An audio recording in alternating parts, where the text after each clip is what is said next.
Think of what gave to culture its basic tone in the Epoch of Atlantis.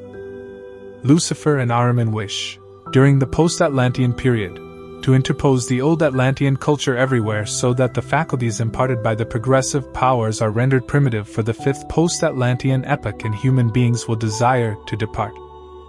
The attempt, therefore, consisted in placing everything that developed into a service of a world beyond the earth, as I have indicated. Thus, from two sides, from that of Lucifer and that of Ahriman, the spirit reigning in ancient Atlantean life was to be revived in order that the impulses connected with that ancient life might enter into the evolution of the fifth post-Atlantean epoch.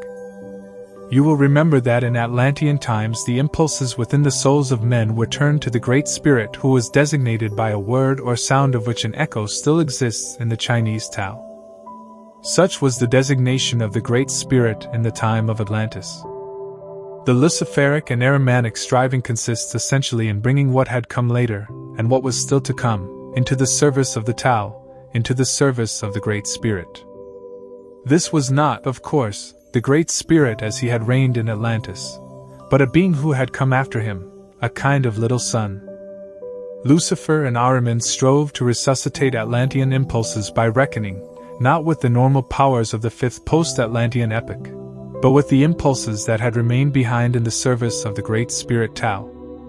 The only possibility of achieving this end was to transfer the impulses that had worked in the culture of the now submerged Atlantis to the regions that had emerged after the Atlantean flood.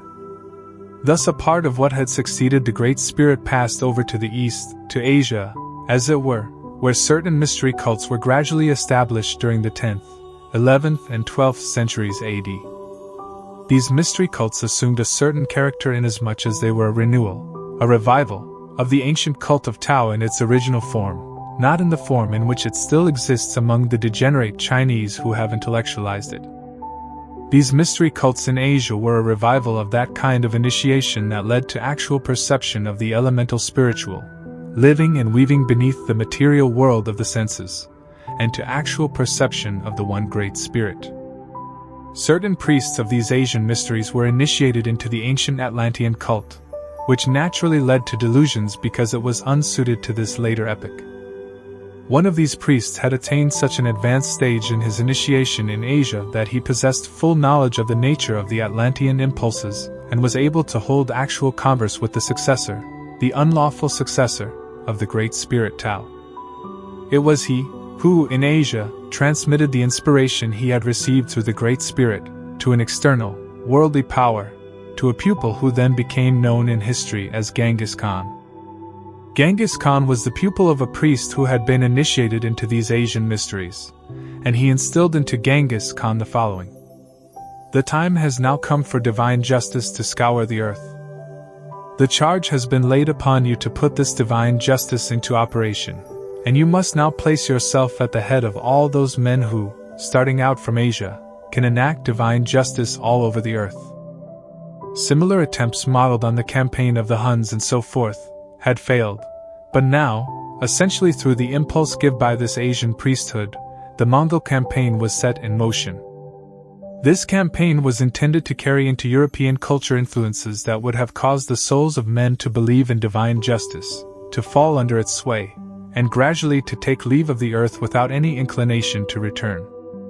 So the culture of the earth would have been destroyed. This was the inner purpose of the Mongol onslaughts that spread from Asia, and which, as you know, were not overthrown by physical deeds. Remarkably, at the Battle of Liegnitz in the 13th century, the Mongols were not conquered but remained the victors. Then, quite inexplicably, they turned back toward Asia without advancing further into Europe. So here too there is actual external evidence that a counterstroke, manifesting in a spiritual way, was put into operation. As has been said, the Europeans had not conquered the Mongols in Silesia. The Europeans had themselves been conquered. Although the Mongols were the victors, they turned back to Asia. But in a sense, just because the purely external onslaught did not come to pass, or did not go very far, the impulses remained in Europe in the state of distillation in which they would have to operate in the fifth post-Atlantean epoch. So, in the cultural impulses that came over from the East, there is clearly and yet to be perceived what was intended to be brought to Europe as an aftermath of the mysteries of the Great Spirit. Another part of the mystery culture of ancient Atlantis made its way, not toward the east, but toward the west, to the lands of America discovered later on by the Europeans. There the more Aramanic part of the irregular post-Atlantean culture lived itself out. Whereas the Luciferic part lived on more in Asia, the Aramanic part worked more in America. Within America, impulses were to arise that could then percolate from the west. Just as those other impulses could work from the east, so these could infiltrate from the west in order that the Aramanic attack might be made in the fifth post-Atlantean epoch. Hence, in the west, the more Aramanic side of the outlived Atlantean mystery culture. As a continuation of yesterday's lecture, certain things must be said that are connected with subjects spoken of here a week ago. As a number of friends who were not then present are here for a special meeting, I will repeat certain matters in the lectures still to be given. This may be useful, because from remarks that have been made to me, it is obvious that important points have been misunderstood. At the very outset, let us be quite clear that the course of evolution, as we have learned to know it in connection with great cosmic happenings, proceeds both in these great cosmic phenomena and in the phenomena of human historical development. The so-called fourth post-Atlantean epoch, during which the Greco-Roman culture developed and attained its greatness, must be of particular interest to us in our age. As you know, from the standpoint of the science of the spirit, this fourth epoch lasted until the beginning of the 15th century AD. With the dawning of the 15th century, trends began to manifest in European culture of which we heard, for instance, in yesterday's lecture. When we picture the nature of the Greco-Roman epoch, it appears to us as a kind of recurrence, or revival of what spread over the earth as human culture during the period of Atlantis. It has often been said that the thoughts, the perceptions, and also the social life of the Greeks become intelligible when we regard this fourth post-Atlantean culture, although Atlantean culture was, of course, much more elemental and instinctive. It assumed a more spiritual form in the culture of Greece and Rome. What had been direct experience in Atlantis was transposed into reality in Greece through fantasy, imagination and thoughts, and through the will, which, in turn, was inspired by fantasy and imagination. We must realize that this Greco-Roman culture constituted a deep disillusionment for the Luciferic and Aramanic powers. The Luciferic and Aramanic powers of the hierarchy standing nearest to the human hierarchy desired that the Atlantean culture, as it had been in Atlantis, should simply reappear in the fourth post-Atlantean epoch. In other words, it was the intention of the Luciferic and Aramanic powers that everything that had constituted the essential nature of Atlantean culture should be merely repeated during the Greco-Roman age. You can read about this in an outline of occult science, or in the book, Cosmic Memory.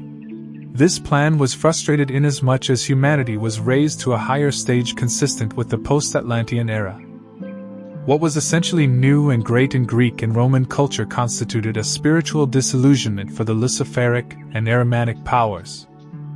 Through their different influences, these powers desired to educate the Greeks and so to develop their powers of fantasy that the souls of men would gradually have become weary of the earth, would lose their inclination to incarnate further on the earth, and would tend to withdraw, as souls, from the earth in order to found a realm and planet of their own. The effect of this influence was annulled through the leadership of those powers we call the normal hierarchies, whereby the quality of fantasy and imagination in the Greeks, which also influenced their social life, was transformed into joy in the earthly.